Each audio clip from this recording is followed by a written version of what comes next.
What is going on, everybody? I don't know what episode we're on of the Offsetting Penalties podcast, but we're here. We're talking some football. I'm excited to be here. Thank you to anyone listening. I'm excited that you're here.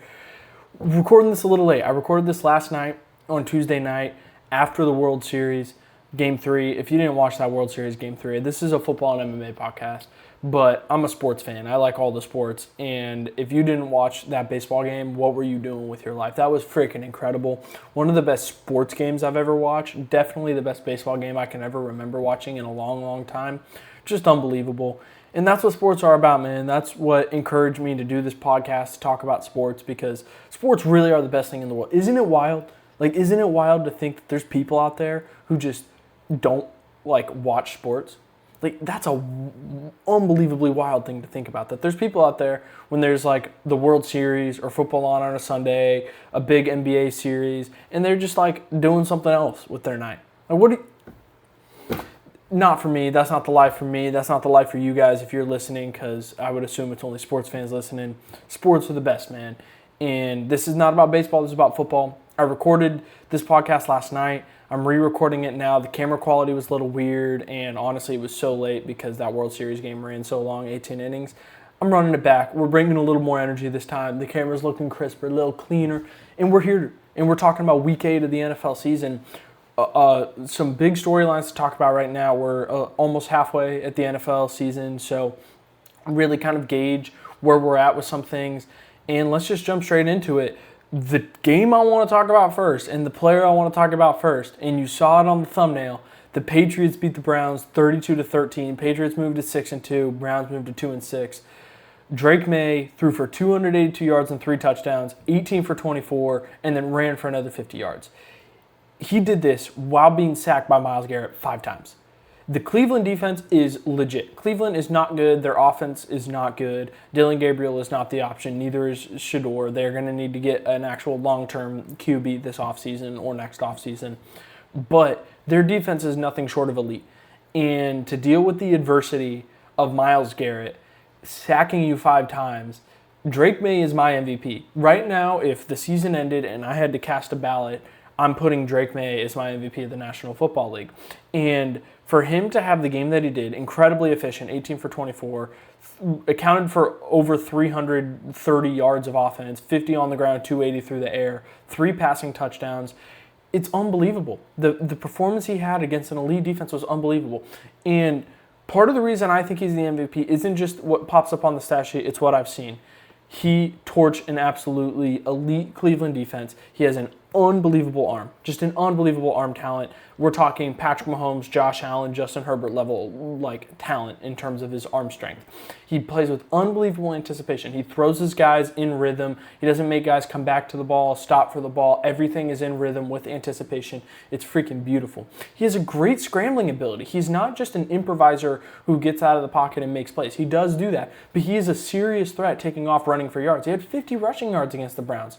Unbelievable arm, plays with great anticipation, unbelievable scrambling ability, and the most impressive thing, 13 for 17 on deep balls this year. Drake Maye is the MVP of the National Football League. 13 for 17 on deep balls, if that pace keeps up, he's going to have completed the highest percentage of deep balls in NFL history. Unbelievable. He's just an unbelievable talent. And this Patriots team, which it's in its first year under Vrabel, I thought they'd become a legit threat. I thought it was going to be another year. I thought Drake Maye was going to need another year to play because he looked good last year, but, it wasn't anything incredible. But right now, the New England Patriots are playing freaking good football. They're playing unbelievable football. Mike Vrabel has him as the best run defense in the NFL. So teams can't run on him. He's making teams play one-dimensional against them. And then on the flip side, you've got an MVP-level quarterback playing really, really well with, okay weapons. Right? Stephon Diggs, at this point in his career, is a good player, but he's not what he was in Minnesota or in Buffalo. Kayshon Boutte's an okay receiver. Hunter Henry's a serviceable tight end. The running back room, I'm a big fan of Travion Henderson, but he's still a rookie. The pass protection's an issue. He'll get there. Ramondre Stevenson, we've all heard about the fumbling issues. It's not like the Patriots have this, star-studded offense, but they've got an MVP-level quarterback, an elite head coach, and a defense that refuses to get ran on. The Patriots right now are looking like real threats in the AFC.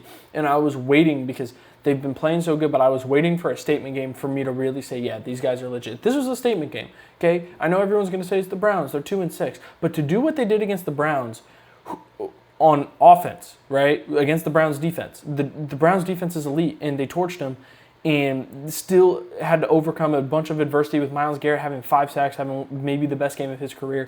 Just unbelievable. I can't speak any higher of Drake Maye. I can't speak any higher of the New England Patriots right now.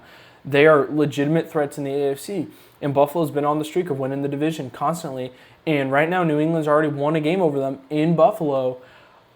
We're looking at a legit threat right now in the New England Patriots, and it's fun to see. This is a little more likable than it was Brady Belichick times, especially towards the end. It's awesome, man, and I can't speak any higher of Drake Maye and what this team is doing. Another AFC team, one that is kind of the flip of the Patriots, a team that we expected to be really good coming into the year, not so great. The Baltimore Ravens, they got their second win of the year. They beat the Bears 30-16. The Ravens are now 2-5. The Bears are 4-3. What I want to talk about in this game isn't Baltimore related, though. What I want to talk about is Caleb Williams. In that draft class from last year, you had Caleb Williams, Jaden Daniels, Drake Maye, Bo Nix, Michael Penix. You had like a really, really good quarterback draft class. So far, at least, it looks that way. And like I'm looking at it right now, in Caleb Williams, the number one pick from that draft and the number one quarterback taken of that draft class, looks like the worst or second worst out of them. Everything that Drake Maye is doing in New England right now, Caleb Williams is doing the opposite. And what we thought Caleb Williams would be as a player is kind of what Drake Maye is as a player right now. Caleb Williams plays with zero touch. Zero touch. This was an issue Colin Kaepernick had back in the day with the 49ers. It was just every throw he made was just 100 miles per hour. Trey Lance had that issue. Anthony Richardson had that issue too. In the NFL, you need to learn to play with touch. Having the great arm talent is incredible, right? And you can make some unbelievable throws. That flea flicker against the Cowboys, the way Caleb threw that on a rope to Luther Burden was unbelievable. That's the arm strength. But arm strength is one thing. You have to play with touch, too, to be an elite NFL quarterback. Caleb Williams has zero touch.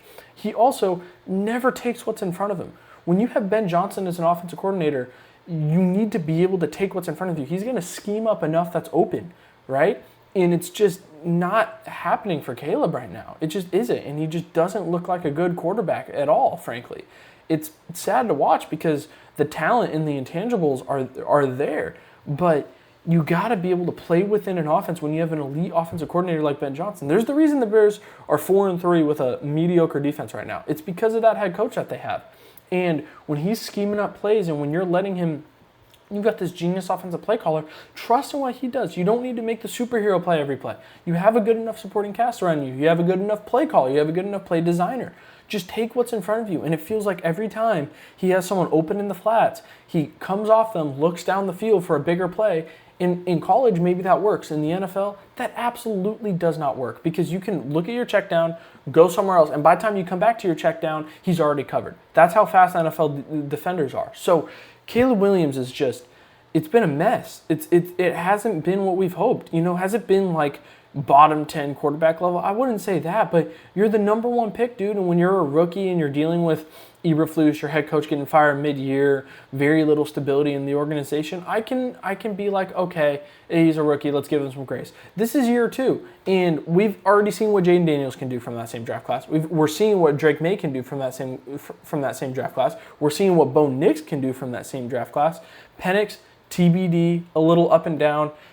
This is horrible for Caleb right now, and this is not where he needs to be in his NFL career, in his NFL development. And maybe he just needs more time with Ben Johnson, but frankly, I'm seeing Ben Johnson creating the plays for Caleb, and I'm not seeing Caleb execute the plays. That's what I'm seeing when I watch these Bears games.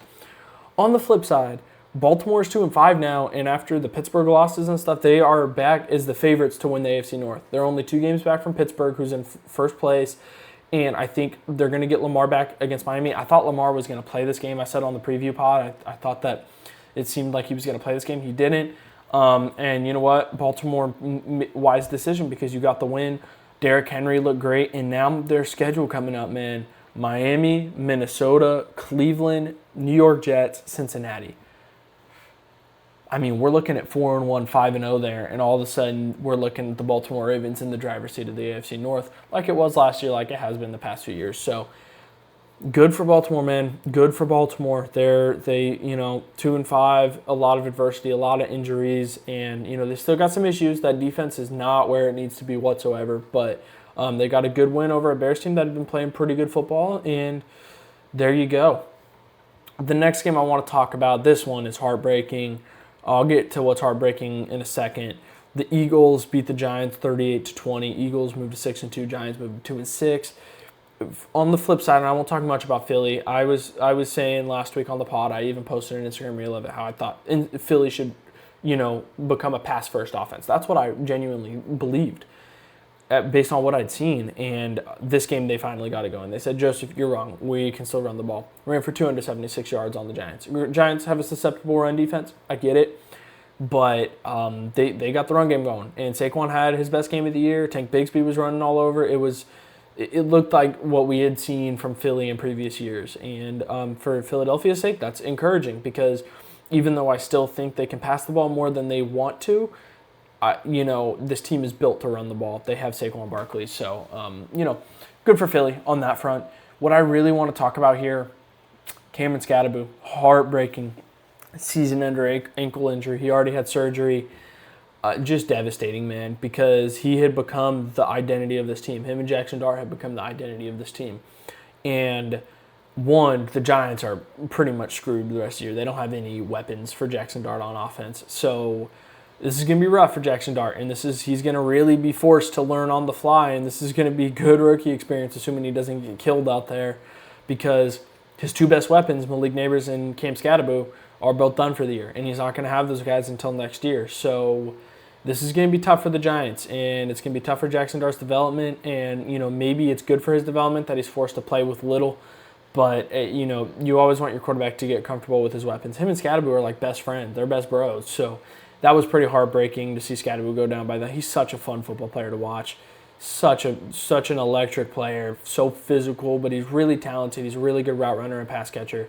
Sucks to see, and the one thing I do want to take away from this is I really hope Brian Daboll doesn't get fired, because it's going to get ugly for the Giants here without their two best weapons on offense, and still having a rookie quarterback out there. It's going to get rough, and I think when we've seen Brian Daboll operate with an offense he wants to operate with, it's looked good for the Giants, and I think he's probably going to be on the hot seat, and there's a good chance he gets fired, assuming the Giants go downhill like I expect them to, but it's just brutal, man. Injuries suck. They ruin the NFL. That's that. Jets got their first win of the year. Uh-oh. Jets are going on a run. Jets beat the Bengals 39-38. The Jets are 1-7 now. The Bengals are 3-5. The Bengals team, man, we thought that they were going to, win some games after what we saw with Flacco against the Steelers, but they had a lead in this game. They choked it. You can't lose a game like this against the Jets. You just can't. And now there's a good chance Cincinnati, they're going to get Burrow back mid-December, it sounds like. There's a good chance they're going to be like 9-8 like they were last year and just miss the playoffs. And they're going to look back at winnable games like this and go, should have won this one. Should have won this one. So, rough for Cincinnati. For the Jets on the flip side, it was great that they got the win. I really felt good for Justin Fields. And I want to go on a little bit of a tangent here. I'm sure you guys saw the comments that Woody Johnson, the Jets owner, made about Justin Fields. I don't have the quote here specifically, but not talking good about Justin Fields mid-season. When you're an owner, especially of a high-profile organization like the New York Jets, making comments like that mid-week, what are we doing? Like, what are we doing? And this is why the New York Jets will forever be losers in the NFL. I'm sorry, maybe that's harsh, but the New York Jets will never surmount to anything as long as this dude is their owner. Because how many head coaches have they gone through? How many coordinators have they gone through? How many different quarterbacks have they gone through? And it never works. Maybe they'll have one good year every once in a while, Mark Sanchez, but as long as they've got an incompetent owner who sets a horrible football culture like that, they're not going to win shit. They're not. And the Jets, man, it sucks because you want, for the sake of the Jets fan base, for them to win games. But it's a culture set by their owner.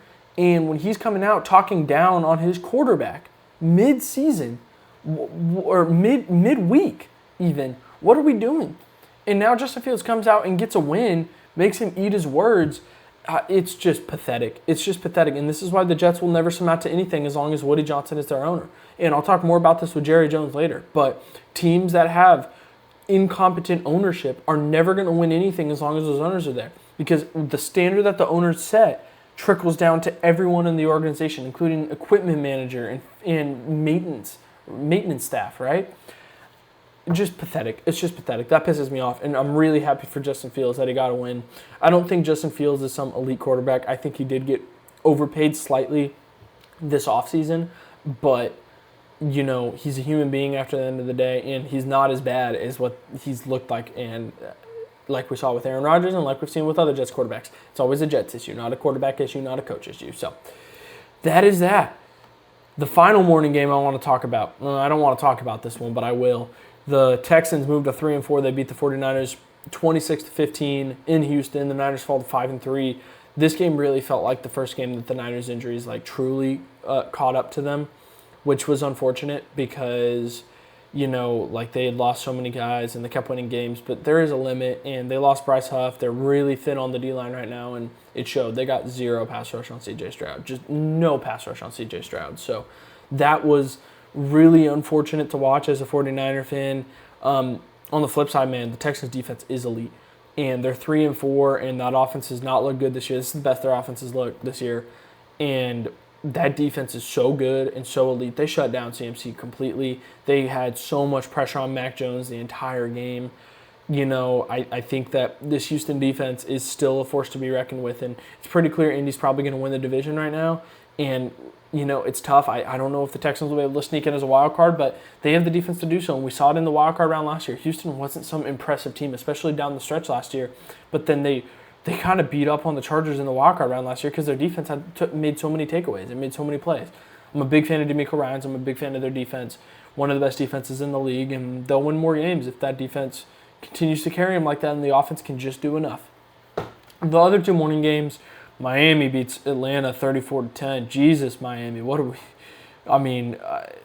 Their second win of the year, and Jesus, Atlanta. Both these teams, what is going on? One team was looking good beating Buffalo 2 weeks ago. Now they've dropped 2 games badly. Miami just looked cooked after last week in Cleveland, and now Miami drops 34 on Atlanta and just punched them in the mouth. I don't know what to think about both these teams. What I do know is both these teams are not playoff caliber. They've shown that the past couple weeks, and good for Miami getting a win, I guess. Buffalo beat the Panthers 40-9. I thought this game would be a lot closer than it was, but Buffalo ran all over Carolina, and Carolina couldn't get anything going on offense. Andy Dalton did not look particularly good. I thought, and many others thought, that the drop-off from Bryce Young and Andy Dalton wouldn't be that drastic. Turns out it kind of was. So Buffalo beats Carolina. That was a good win for them to get back in the win column, coming off of a bye. 2 weeks before that, they lost 2 straight. So the one afternoon game I want to talk about, I talked about this extensively in the preview pod, and it went exactly how I thought it would. Denver beat the Cowboys 44-24. Denver's 6-2 now. Wow, they're 6-2. They're up there at the top of the AFC. And the Cowboys are 3-4-1. Denver offense looked amazing. How much of that was the Cowboys defense? Probably a good amount because, like I said on last week's pod and on that Instagram reel I put out, the Cowboys have the worst defense I've ever watched. And that wasn't an exaggeration. That wasn't me like, oh, they have the worst defense. No, that is me saying I've been watching football since I was 6 years old, and I cannot remember a unit as bad as this Cowboys defense. And it showed again because they got punched in the mouth, and the Denver offense looked flawless. Bo Nix had 4 passing touchdowns. RJ Harvey had his rookie breakout game, 3 TDs. J.K. Dobbins ran for 100 yards. It's very clear what Dallas is. It's very clear what Dallas is. They are a dome team built to win track meets and look flashy. And this is the same issue with the Jets, and it's an issue with the Cowboys. When you have ownership that sets a standard in the organization, it's always going to trickle down. There's a reason the Cowboys have never had prolonged playoff success. They've never gotten past the second round in the playoffs. There's a reason they're so hot and cold, right? It's because there's an expectation set by Jerry Jones, and the expectation that he sets isn't we're going to win football games and we're going to be a physical football team. It's we're going to look good, we're going to look flashy, because that's what Jerry's world and the Dallas Cowboys are all about. We're America's team. Guess what? Being flashy and getting a lot of clicks and having a lot of fans doesn't equate to football success. It hasn't, Jerry. Something needs to change, because as soon as you're giving tours of the facility, players are working out, going through the game plan for the week, and they see a group of tourists coming in their Cowboys gear touring the facility. That's the standard Jerry Jones set. The Cowboys are freaking pathetic because of it, right? Woody Johnson sets a losing mentality with the Jets. At least Jerry Jones wants to win some games, but they can only win games as long as they look good, they look flashy, and they can get a lot of social media clicks and make a lot of money. That's not how football works. That's never been how football works. Some of the best teams in the league are the teams that aren't flashy at all. It's sad to see. It really is. And Dallas will never equate to anything as long as Jerry Jones is the owner, just as the Jets will never equate to anything as long as Woody Johnson is the owner, because they set these football cultures. Woody Johnson doesn't care. He doesn't care, and they just lose a bunch of games. Jerry Jones just wants to look flashy, and they lose a bunch of games because of it, unless it's in a dome and it's these high-octane offensive track meets. That's not what works in the NFL. It doesn't. Some games it does. It's never going to work, and that's why they've never been able to win in the playoffs. So, yeah, sorry for that. Another tangent. Man, I'm fired up today, aren't I? On the flip side, Denver, like I said, looked good. They have an elite defense. Patrick Surtain's going to be out for a bit, so I'm curious to see how that is, because they're going to have some tough matchups down the road, especially one against KC in a few weeks. But in the meantime, man, really quality win for Denver. The other two afternoon games, Indianapolis beat up on Tennessee 38-14. Indy is still doing what Indy is. And John, I talked to earlier, Drake Maye was my MVP. If I had to put two others in the conversation, I'd have Jonathan Taylor at 2, Patrick Mahomes at 3 right now. Jonathan Taylor looks incredible. That offense looks incredible. They beat up on Tennessee. Tampa Bay, 23-3 over the Saints. Tampa Bay's offense didn't look good. Baker had a quiet game. Ibuka had a quiet game. Just, it was a very defense-oriented effort for Tampa Bay, which is good to see, but that offense has slowed down a little bit in the last 2 weeks. They're going to have to get it going again if they want to have some prolonged success. Down the stretch, the other game I want to talk in depth about, the final game I want to talk in depth about, the Packers beat the Steelers 35-25. Packers are 5-1-1. Steelers are 4-3 now. I talked on the pod. I thought, hey, this felt like a good spot for the Steelers to win here. Green Bay's hot and cold. They're on the road for a second straight week, and Green Bay handled it like professionals and made me eat my words because, wow, they look good. And, wow, if Jordan Love plays like this, watch out, dude. Watch out. This team is going to be elite down the stretch. They've been very hot and cold. I said that, and the reason for that I thought was Jordan Love, and I thought that was partially a Jordan Love thing, but I also thought it was partially because their O-line had graded out really poorly this year. The O-line looked a lot better, and Jordan Love looked the best he'd looked. This was probably his best performance of the year, and they're trending in the right direction now. They weren't for a bit, and they're trending in the right direction now. They've still only got one loss on the year against the Browns of all teams. Green Bay looks good, and they made me eat my words, man. I still stand by them being hot and cold, but, they were hot against Pittsburgh. There was no cold in that game except probably the weather because it was in Pittsburgh at night. But, yeah, on the flip side, Pittsburgh, this defense is an issue. It's a big question mark. They're getting gashed, it feels like, every week. They've been getting gashed since the Jets week 1. And on offense, they just don't have the weapons outside of DK Metcalf to support Aaron Rodgers in this offense. I think the offense looks good, but I think they need another playmaker, man. I think they really do. They've got the 4 tight ends. They've got the running backs. They utilize those guys well, but they need another, not an elite receiver, but just another receiver that can separate, make plays. And they don't really have that right now. Roman Wilson shows shades. Calvin Austin shows shades, but they need a number 2 for sure. And there was rumors that they wanted Tyreek Hill earlier in the year. And that would have been great. That would have been an unbelievable signing for them. But right now, they definitely need a number 2 for sure. Monday Night Football, I won't go in depth into this one. This kind of went how we thought it would. The Chiefs are 5-3 now. They beat the Commanders 28-7.